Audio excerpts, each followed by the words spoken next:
Well, good day to everyone. Steve Wyss here, and I'm joined by Spanish expert Ruairidh Barlow for the live reaction show today. Ruairidh, how is things there in Madrid for you?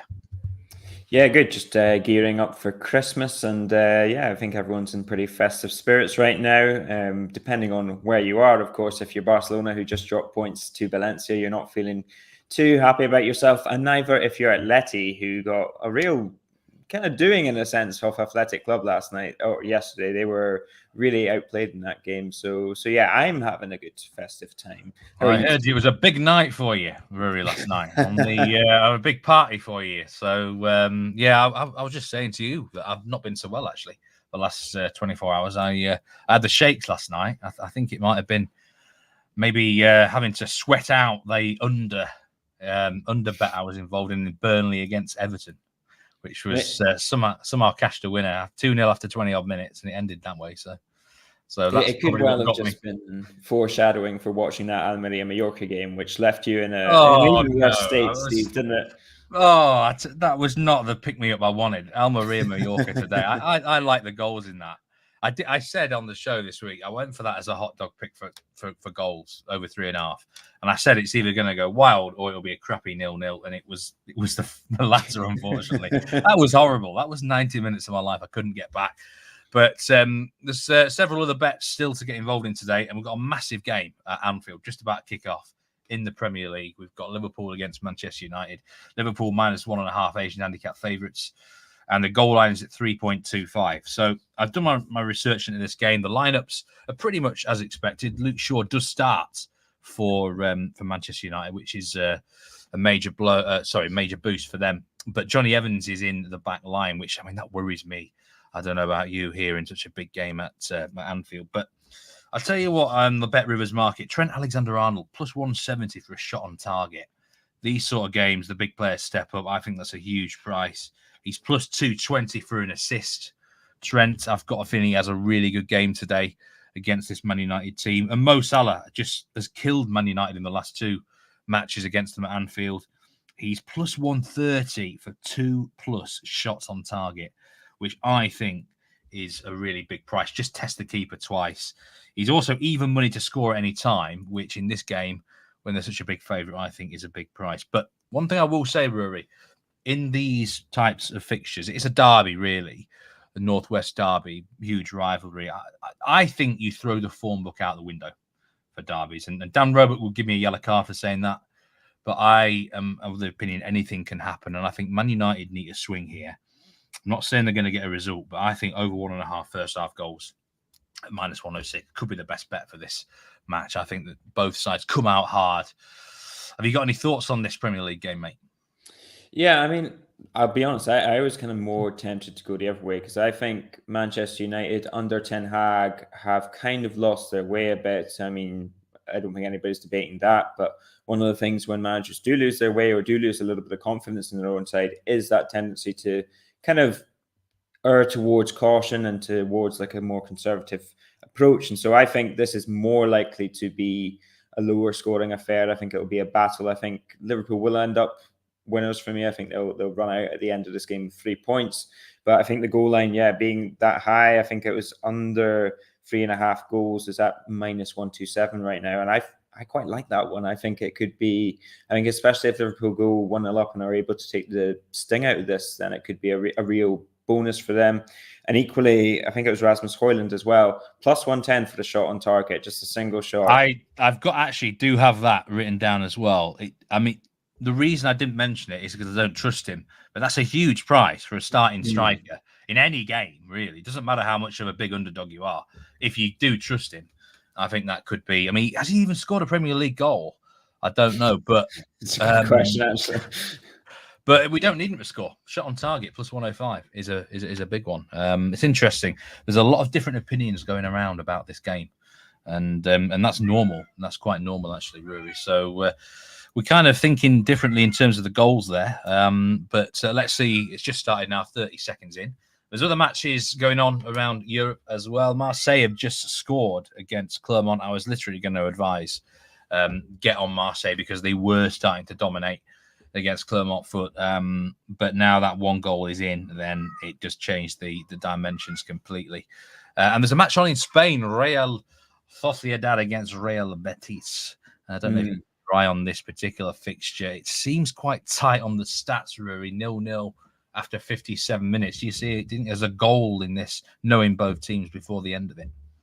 And it probably is a goal in it, but there has been chances in this game. I've been keeping a fairly close eye on it, but Betis have probably had the clearer chances, but have been unable to convert. Real Sociedad have hit the post. They've had a couple of goals disallowed for offside.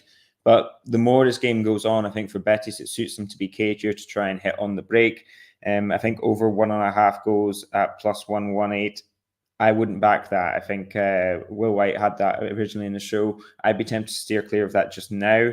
Betis to draw or win at -104 is not one I like. I think in terms of like hedging your bets in that case, I think that outcome is almost as likely as Real Sociedad winning right now. So to get those two covered and almost even money, that's something I quite like in this match. And yeah, it's been a good, tight, competitive game, but Real Sociedad have also failed to score against Real Betis in the last 5.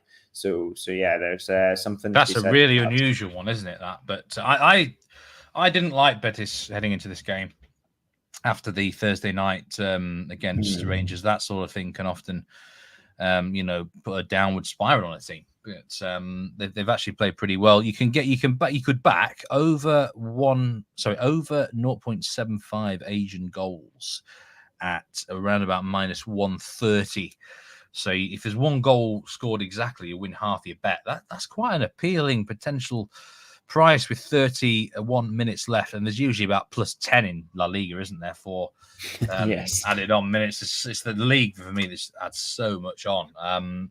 So that's one to watch in running. We've also got a German Bundesliga game just started off, Leverkusen against Frankfurt.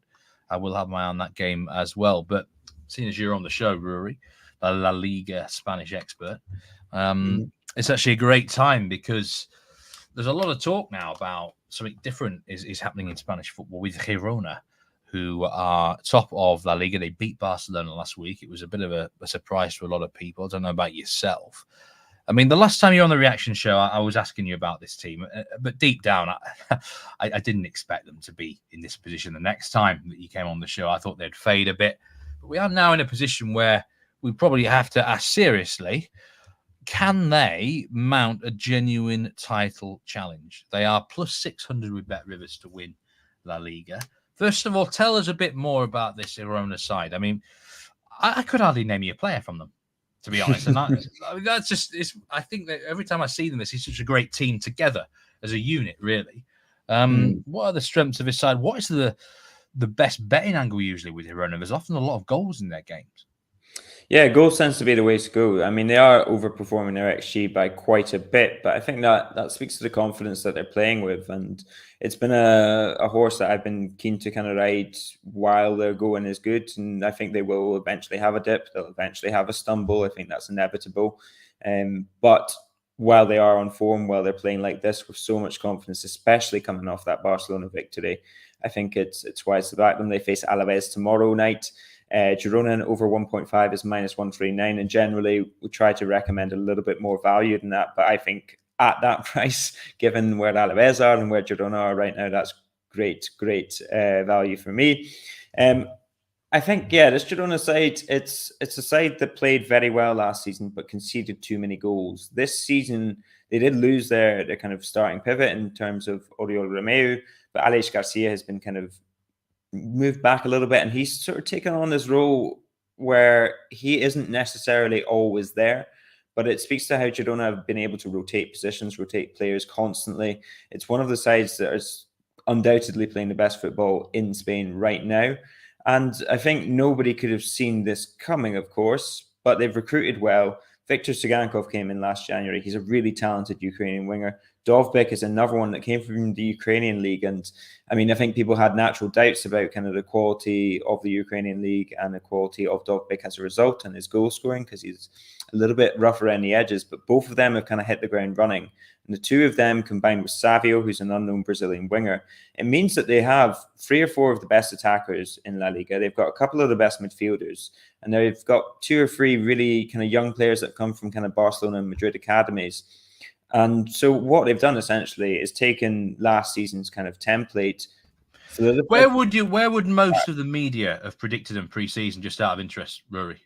Mid-table. I think just mid-table only. After losing the players they lost over the summer, so they lost their top goal scorer, they lost the starting pivot, and they lost the defender too.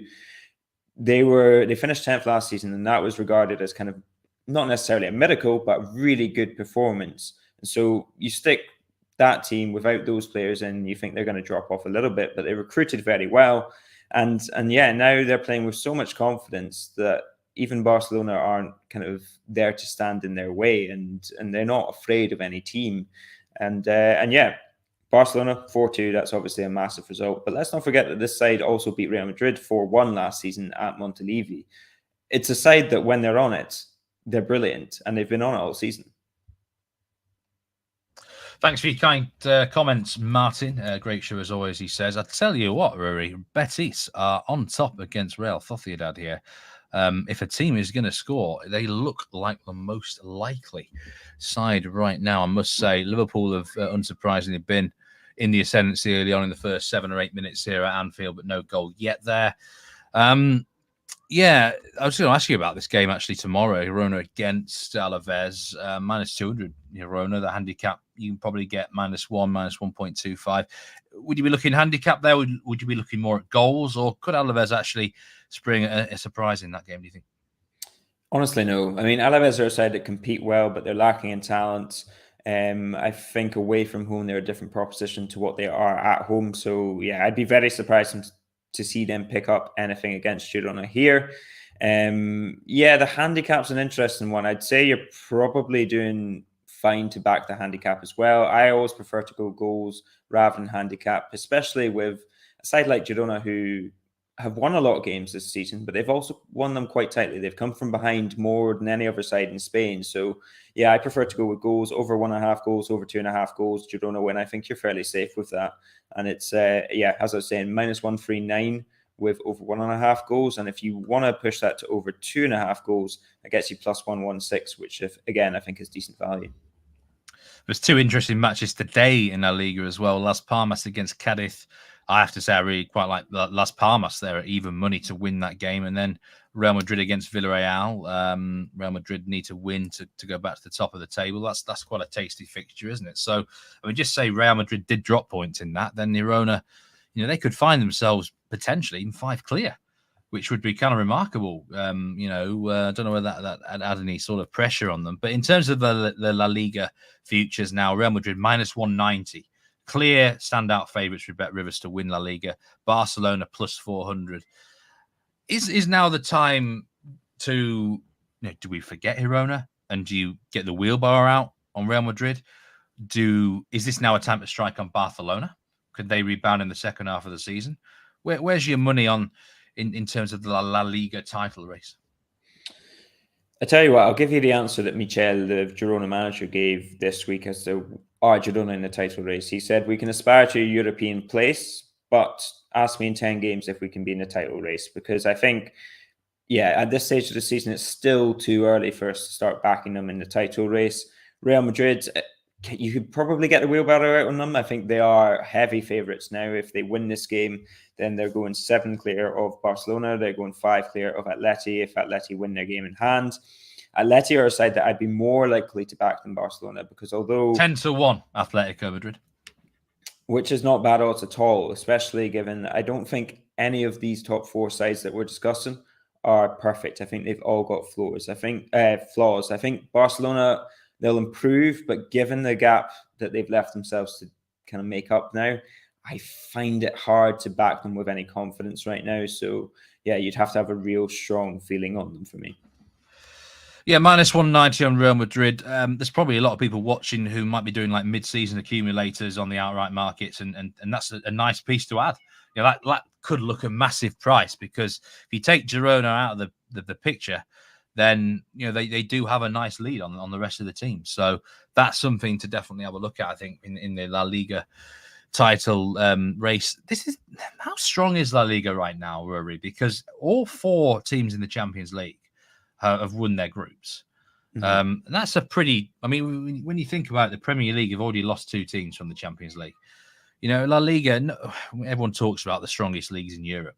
I feel like it actually goes under the radar a bit now that Messi, Ronaldo are out of the league. Is it a case of, is this a really strong league, Rory, or was it, a case of that they took advantage of some soft groups in the Champions League? Yeah, I mean, with Real Sociedad, who I think are a surprise here, you can't really necessarily call it a soft group, given they had into the Champions League finalists in it. Real Madrid, we know what they like with Champions League. I think they have to be the favourites to kind of go further than any other side. Barcelona had a pretty soft group. Atleti had a relatively accessible group too, although they have been playing well. In terms of La Liga and how strong it is, it's an interesting debate. I think the top 3 sides are worse than they were 5 years ago. I don't think they're anywhere near that level. But I also think that the kind of middle class of La Liga and the ones in the European places, for instance, the likes of Real Sociedad or Girona now, they're a lot stronger than they were kind of 5 to 10 years ago. So they're putting up a lot more of a fight against these sides. And you're seeing that in Europe, where they're starting to make gradually more and more progress. I think Real Sociedad are a very mature side, and given they've finished top of their group, given that they'll have a good draw, them to make the quarterfinals is a pretty solid bet for me right now, depending on who they draw, of course. But yeah, I think it's a league where any team can beat you, more or less. I think it's not to kind of throw out the old Premier League cliche, but it's something that's always been kind of thrown at La Liga, whereas these teams are not very good. They don't have much. But with the exception of 1 or 2 sides right at the bottom this season, I think all of these sides in La Liga are very strong. And so you see teams like Real Sociedad are able to compete with anyone because they're so used to it week in, week out. Yeah, I mean, I'm intrigued to see the draw for these Spanish sides in Europe, because Real Madrid are plus 550 to win the Champions League. With Bet Rivers, you've got Barcelona at 14 to 1, Atletico Madrid at 20 to 1, and Real Sociedad at 50 to 1. I mean, that just feels probably too big, really, on all the teams, actually. Not saying that they're going to win it, but I think La Liga is a little bit underrated right now, really, in my personal opinion. I've got this Betis shirt, by the way. It's lovely. Isn't it? I mean, it reminds me of sort of Nigerian World Cup shirt. Nigeria down the years have some fantastic shirts at these events, and it just looks lovely. I'm not really into green too much, as you know. I'm more of a blue man, but yeah, I like this shirt. I don't know if there's going to be a goal in this game. All the shots seem to be from distance, and we might be relying on like a Galazzo if we are going to get a goal in this game. But not a day for goals in La Liga so far.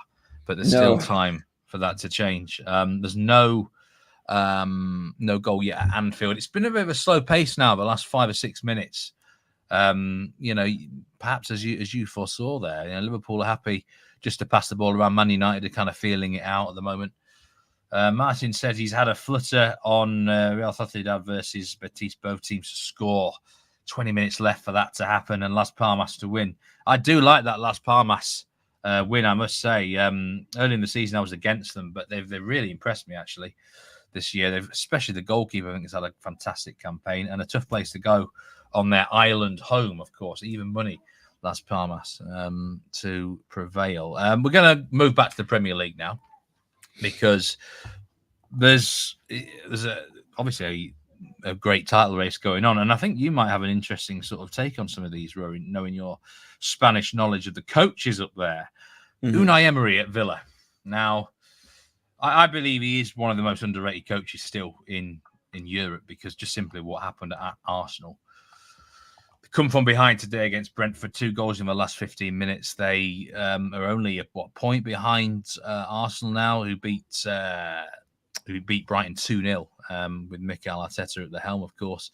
Villa, you can back them at 16 to 1 with Bet Rivers to win the Premier League. that might be a big price. I don't know. I keep asking everyone on this show, are Villa actually a legit title team? But let's talk it from a coaching angle here. Unai Emery, has he got the tactical acumen, do you think, to win the Premier League? They're so well set up, aren't they?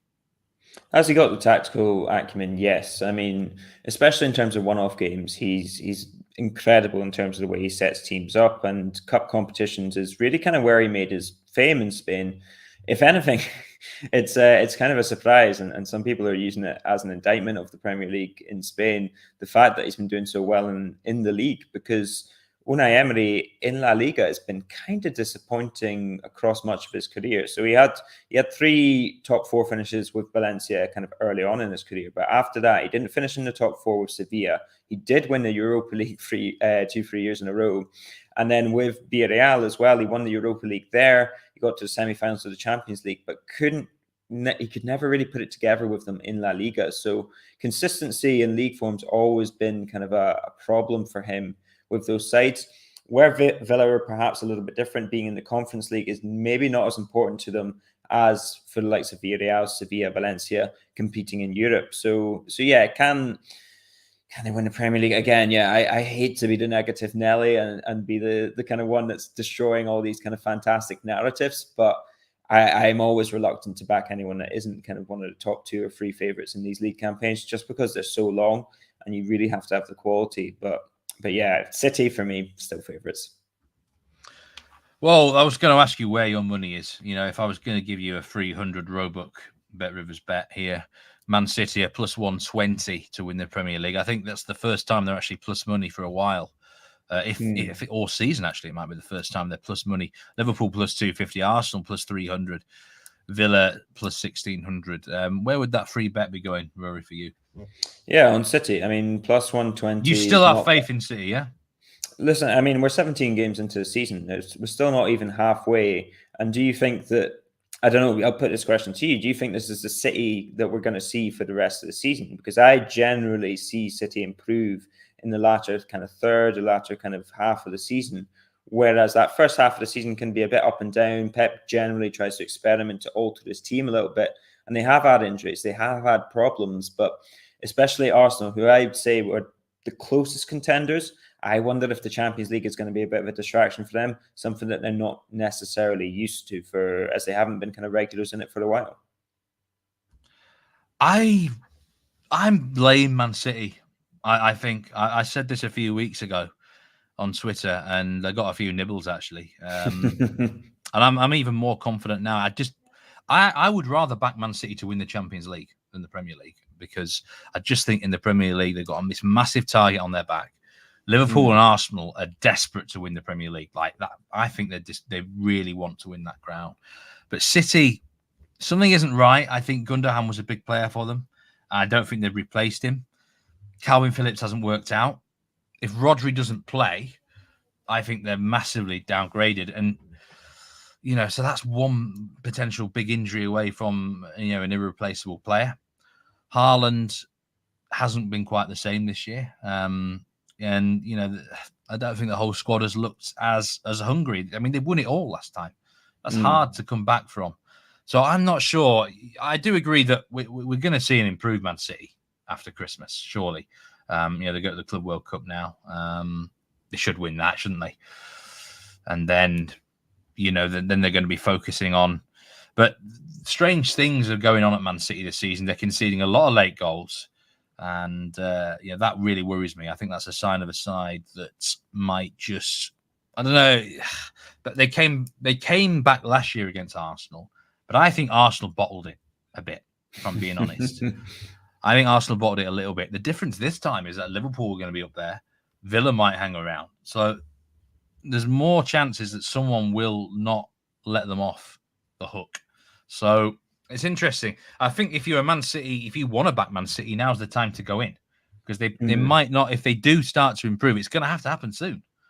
I don't think it's going to, be a case of, if they don't improve in January, they could actually be out of the race come the start of Feb. So if you fancy them now, this is the opportunity. Pep Guardiola, is he talked about much in Spain in general? He is. He looks under pressure.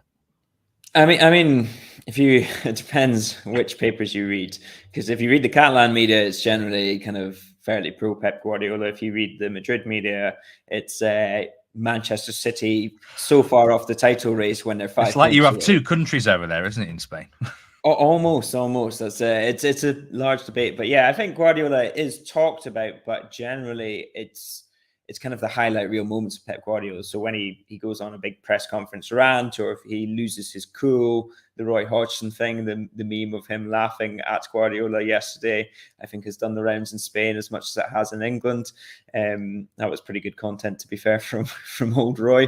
But yeah, no, I think Guardiola is talked about, but I think we almost lose sight of just how good a manager he is and how good he is at motivating his side. And I think for me, the thing with City is tiredness, and whether they can kind of maintain it, go into the Club World Cup, whether they get those injuries, as you're saying, with Rodri as a risk. But for me, Guardiola will be using this, and you see in kind of some of the documentaries, whenever they kind of drop off, whenever there is a kind of a slight bit of adversity, that's what he gets to kind of dig into his players and say, they don't believe in us, or are we going to let this slip? Are we going to let this go? And if it's happening at this stage of the season, then it's far more promising for City than it is if it's happening in the second half of the season, where it's more problematic for me.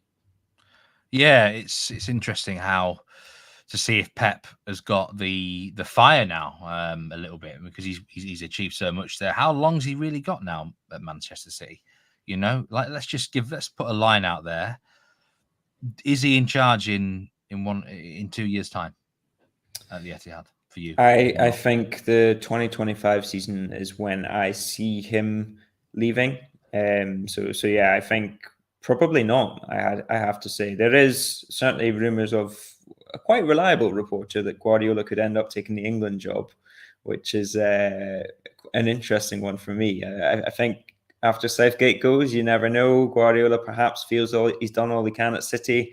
Certainly, I think if he wins 1 or 2 trophies now, he'll feel pretty vindicated. So yeah, I think Guardiola to England is one to keep an eye on. I remember when I was absolutely desperate for Mourinho to become England boss once. It just felt like it would have been a really interesting hire, and Guardiola would intrigue me. But we've been there before with Fabio Capello, of course, who at that stage was sort of known as one of the best bosses in the world. And he did nothing at England. It's still 0-0 at Anfield, 22 minutes gone. Not really a lot happening. Darwin Núñez with his typical missed chances on a yellow card already. I think he's a bust player for me, Darwin Núñez. Don't know what your thoughts are on it. I saw a stat the other day. His expected goal since coming to Liverpool was something like 22 or 23, and he scored 12 times. That's a huge underachievement. I'm not sure they could win the Premier League with a striker who is not clinical enough. That's my concern. But I think there's a player there. Marcelo Bielsa's got him scoring goals at Uruguay, and I think in a different system there's an absolute world-class player in the making. But anyway, rant over. He does my nutting, actually, does Núñez. So I don't know about Liverpool fans out there. What are your thoughts, Liverpool fans, on Darwin Núñez? He would, as I say, crazy. It'd do my head in. So Premier League outright, then your free bet would be on Manchester City. We'll leave the relegation markets this week because things are a little bit more steady there. Now, on the itinerary, I wanted to talk about a bit of the Liga actually this week, because I get questions a lot. Who is going to challenge PSG? Mm-hmm. The answer is nobody, because the rest of them are useless. They just keep dropping points. I think Marseille right now, Marseille are 2-0 up, by the way, at half time against Clermont. It's been an absolute shellacking. It could have been 4 or 5. Clermont are they're nowhere. If Marseille want it, there's 3 or 4 for them. I think Marseille are the second best squad. And I said it pre-season. They've had their issues with managers and stuff, so I don't know whether they'll even, where they'll finish. I don't know. But Nice are just starting to lose their way now. Ruairidh Barlow has prioritised defence, and now it's not really working. And Monaco, I said it on all the because we win shows this year, they're too flaky for me. So PSG are going to win this league by an absolute country mile. And it's sad to say it, but minus 2,000, you'd have everything on that. House, wife, kids, the lot. It's in the bag. There's no chance that they don't win the league, even if they're not that good. But there is a big match this evening in France, Lille versus PSG. I thought I'd just give some opinions on it. I was about to James, ask you on that. In terms of Leo, obviously only having conceded 11 goals, unders is plus money. What are your thoughts on that, Steve? Well, James Easham's got a pick in this game, and I probably have to agree with it. Really, he likes the Parisians here because they've kind of owned Lille ever since Lille won the shock title against them. That's kind of been the good thing about France in the last 10 years. There have been a couple of different winners, unlike Germany, where Bayern are like 10 or 11 in a row. But I feel like PSG have really got annoyed by that. And they won this 7-1 last year. They've been scoring a lot of goals against Lille, and I think they come here and get the job done. Surprisingly good record after Champions League games. That might surprise a lot of people. They've been reacting to disappointments. Yeah. I think it's a reaction thing, isn't it? Maybe a game sharpness thing. Maybe because, let's be honest, their toughest games for PSG are in the Champions League, right? Maybe because they come off the back of those games, they play better, and when Champions League not's going on, they can sort of labour to victories in uninspiring fixtures. It'd be quite hard for these top players to get themselves up for, say, Clermont away, rather than Newcastle and Milan away. So I think PSG come here tonight and get a job done. You mentioned the unders there, under 2.5 at plus 125. Lille are known for a lot of under games, so I can see why you were interested in that, Ruairidh, because on the stats side of things, they have been keeping it tight. They miss chances. We talked about Jonathan David on the European preview show this week about how Tactical Manager, the Twitter account, claimed that David was one of the top 3 overrated players in CONCACAF, which was an interesting. Well, yeah, you know what that account's like, but it might be one of the few times where I'm not saying I agree with it, but he has been underwhelming in front of goal. I think he needed to switch clubs, to be honest with you, Ruairidh, in the summer there. But in terms of the betting, I think money line now, PSG minus 112. That's what I would advise going into that game. And the futures for Liga, the relegation market is the more interesting one nowadays. Clermont minus 112 to be automatically relegated. Looking at this today, that's a huge price. Like, this is awful, Ruairidh. They look all at sea. They're offering nothing. They've not had a single shot. They've got the worst squad in the league. It does, and Lorient at plus 150. They're another side for me that are just starting to massively concern me. But that's the way it goes sometimes in football. In the Liga, who's go on? Yeah, why are those odds so long for teams that are not only in the relegation zone, but it's quite a tight relegation battle. But looking at those teams, there's a lot of teams above them that in theory should have better squads. Sociedad should have scored. They had this guy. I think it's is it Sadiq? Umar Sadiq, yes. He's through. He's through 1-on-1. He nicks the ball. For some reason, he's looking. He plays the wrong type of pass backwards. I think he should have just driven himself into the box and scored. That's frustrating for Real Sociedad backers.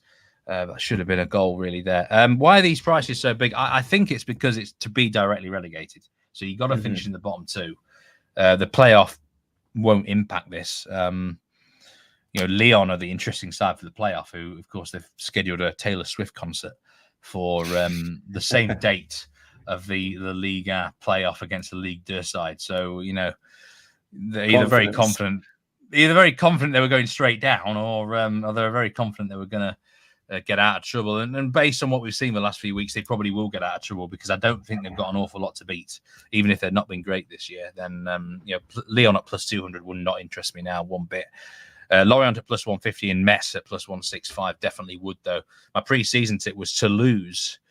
They're plus 200. Now, did they win today? I'm not sure what the result was. 0-0 against Rennes at home. So they're really struggling for the results there. Bayer Leverkusen 1-0 up in Germany. Victor Boniface on the score sheet yet again. There's a big match in the Bundesliga later. I'm going to be absolutely watching.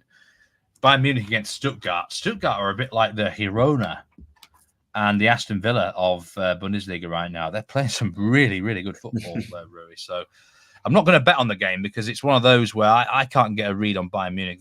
there's certain teams, isn't there, where I've not got a clue with. I actually think Stuttgart might get a result, which means that Bayern will no doubt turn up and deliver a knockout blow, typically of them. But that's going to be a really interesting game later. I think it's 6:30 UK time, so 1:30 p.m. Eastern on it's in the Bundesliga there. Stuttgart, team worth watching out for, I tell you, Rory. Very interesting. I was looking at that just kind of in the build-up when you sent over kind of the running order and what we were kind of looking at discussing today. And Bayern are hard side to get a read on, but especially when they need to react to that Eintracht game, it's one that I would stay well away from because value-wise, betting on Bayern just never, it's barely there. I struggle. I've just not got them right, and I think it's partly a Thomas Tuchel thing. What's your advice on teams that if you get to a stage where you just keep losing on a team, and then we'll talk about the vice versa of this actually, on like wagon teams in a minute.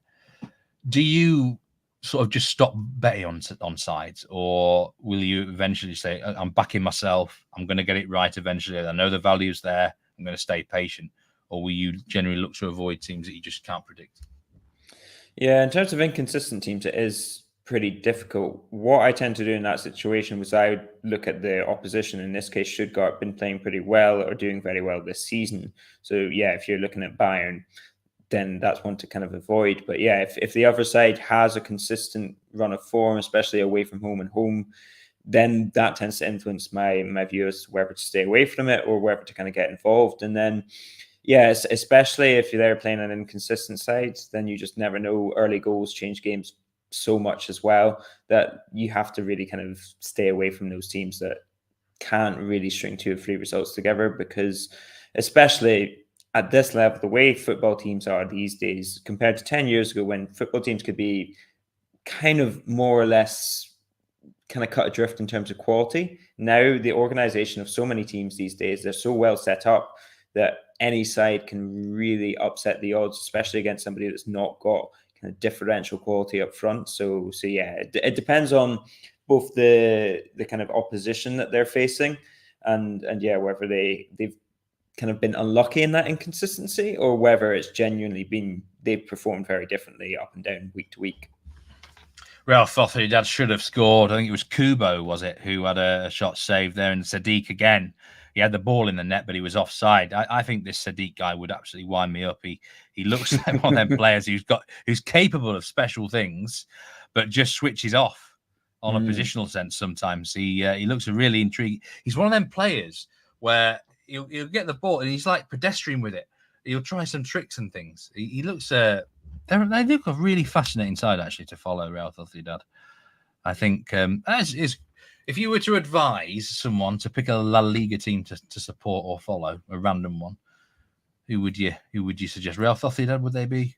Yeah, it's hard to argue against them. I mean, they are the side that they have this moniker now of being the side that you wish your club were, because they do everything so right in terms of the way that they treat their fans, in terms of off the pitch, the way it is. They've got a great stadium. It's great atmosphere. They play really good football. They've got about 10 to 15 academy players in the first team. Everything you could possibly want from your side in terms of overachieving, especially as well. Local manager, really passionate. They're a really, really great team to kind of get behind and get involved with. And there's nobody better in La Liga. Although very interesting, that Athletic Club, who always have that kind of special pull and charisma for being a side that only selects players from their region. They're doing pretty well now, and Ernesto Valverde is one of the most likable guys in football. So I don't know how they do it, because they're only allowed very strict selection rules. You have to be of Basque descent or whatever it is. I think that what they do is remarkable. Never been relegated. Absolutely incredible, really. But just +3 added in this game. I think the referee's on the unders here. That's the lowest I've ever seen in a Spanish game for a long time. It's the lowest I've seen in a while, to be fair. No goals at Anfield at the minute. Ruairidh, your take on this game has been pretty accurate. You know, Man United had defended all right. Liverpool just look a little bit tentative to me. I don't know, sometimes when the weight of expectation is on you, the cards are starting to flow a bit now. I think Amrabat now has just gone into the book. Just looking at the actual numbers of cards, there's been 3 now. Mino, Nunez, and now Amrabat are in the books. So the referee, Michael Oliver, that's quite a lot for a first half, isn't it? 3 cards. Usually it's second half where they will, accelerate. But La Liga, before we move on, to be relegated, Almeria and Granada, are they gone, Ruairidh? And who is going to be the third team to go down? Because Cadiz at plus 110, Celta Vigo plus 200. That I've got to think. I don't think Rafa Benitez would take them down, would he? Alaves plus 400. Where's the value for the third spot to go down in La Liga? Yeah, the value's in Alaves for me. I mean, plus 400 is very long odds for a side that's only 3 points clear of the relegation zone. They're a side that's promoted. I predicted them to go down at the start of the season, and I think they've been a lot better than I thought, especially at home, very well organised. But you look at their competition, Sevilla should improve. Real Mallorca are a better side. Villarreal, the only other kind of side they should improve as well. Granada and Almeria, it's very difficult to see them turning this around. Granada, again, though, still only 5 points kind of adrift. So if they got on a run of 2-3 wins, that's them right back out of relegation zone.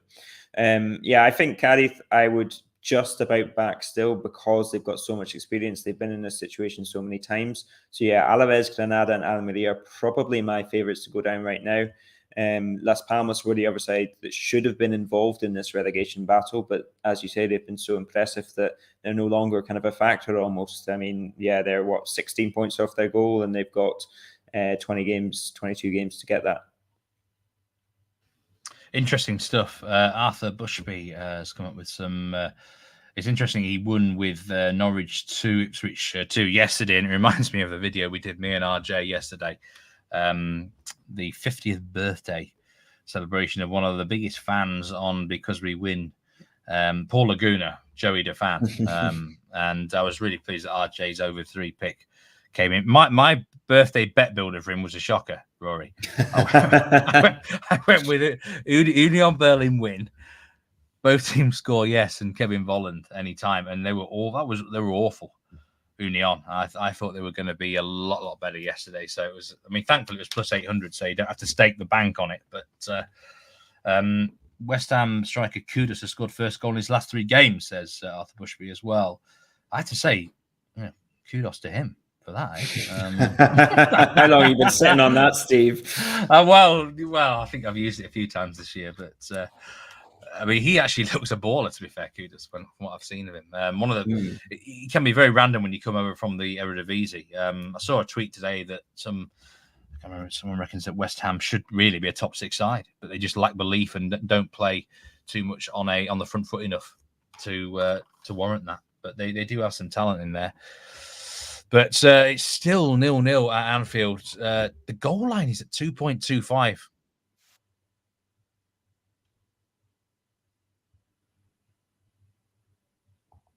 Goal line at 2.25 in running. Would you go under there?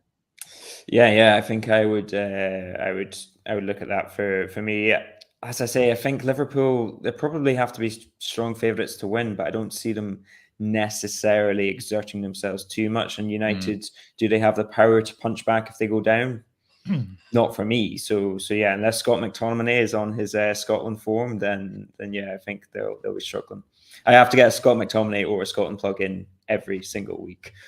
He was plus 550 actually, McTominay today. He's someone I look at now for Man United games because he has found the back of a net a few times. For club and country quite a bit. He seems to get him. He's one of them players who just a bit like Frank Lampard, just got into some great positions to find the back of the net.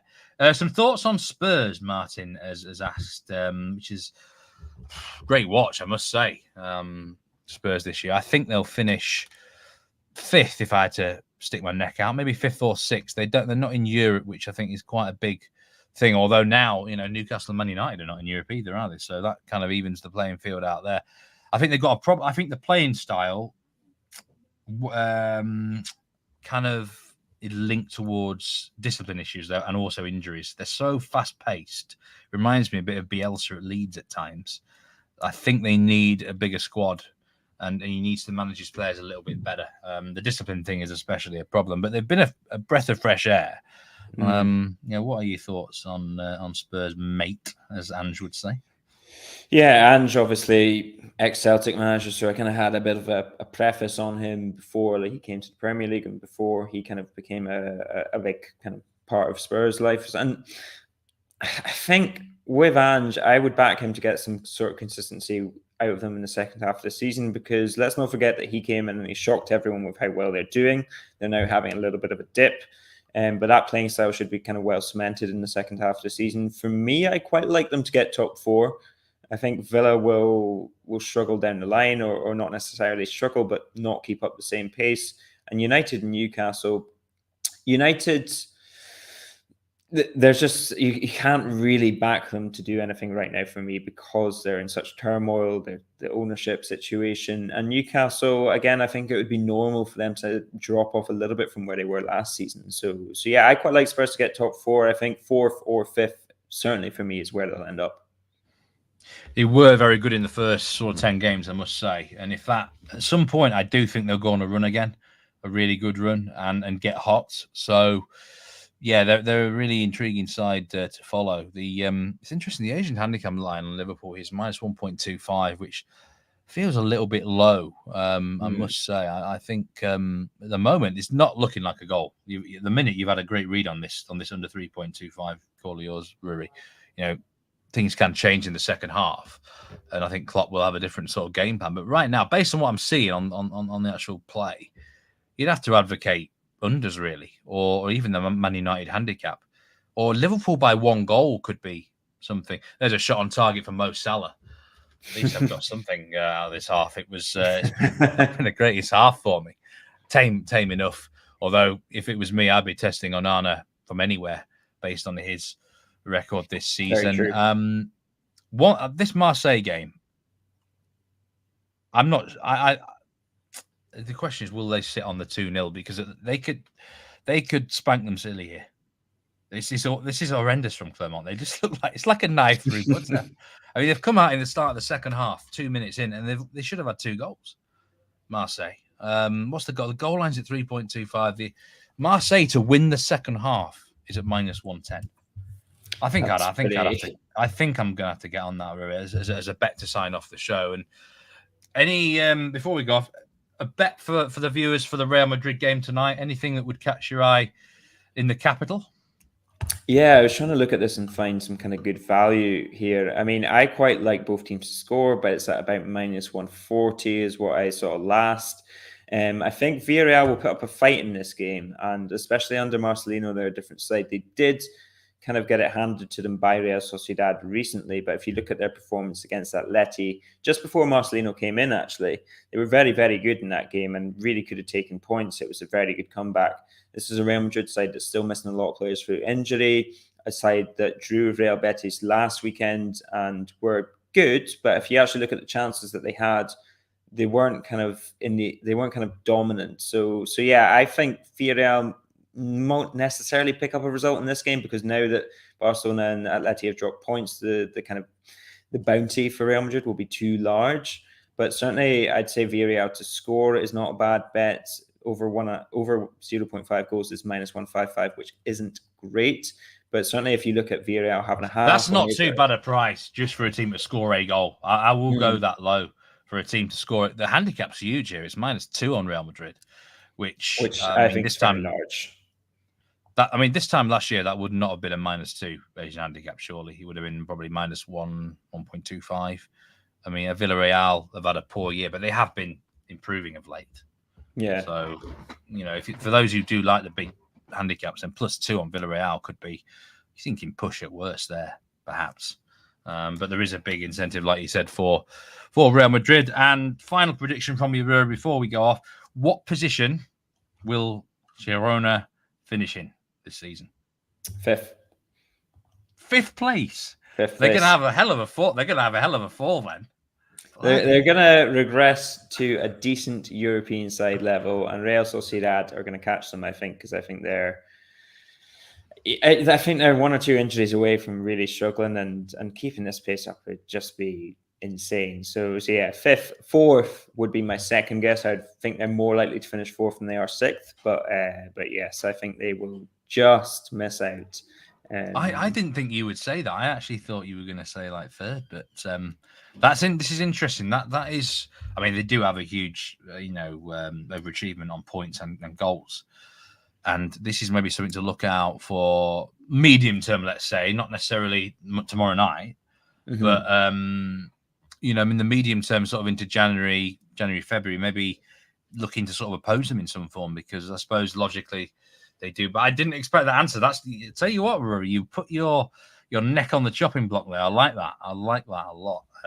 As Andrew Potter said there. Wow, 5th for Girona. You heard it here. Well, you heard it here first.